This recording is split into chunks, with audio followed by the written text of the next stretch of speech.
चलो यहाँ देखेंगे मेरे बुलबुल के बच्चे। हाँ चलो बेटा, हाँ पढ़ाओ जल्दी से। बैटरी, बैटरी, पट्टी, पट्टी, रबर, रबर, रबर नहीं बेटा, रबर, रबर बोलेंगे, rubber. Rubber, sharpener, sharpener, ribbon, ribbon, दवा की बोतल, दवा की बोतल, कीला, कीला, कपास, कपास, pencil, pencil, pen, pen, pin, pin, चूड़ी, चूड़ी। वेरी गुड, आया सभी को समझ में, है ना। इन अल्फाजों की हम मश्क करेंगे। जब आपके कॉम्पिटिशन्स होते हैं तो ये सारे अल्फाज, ये सारी चीज़ें जो है आपको बताई जाती है, दिखाई जाती है ना।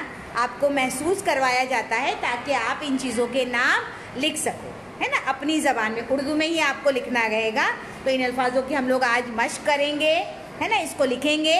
आइंदा क्लास में मैं इन अल्फाजों का आपका क्या लूँगी, टेस्ट लूँगी, है ना। देखती हूँ कौन सा बच्चा किस तरह से इसको बिना देखे लिख सकता है या नहीं। आया समझ में। चलो कॉपी निकालेंगे मेरे तमाम बच्चे, और इन अल्फाज को जो आज बोर्ड पे लिखाए गए हैं, इन अल्फाजों को हम लिखेंगे, ठीक है। चलो जल्दी।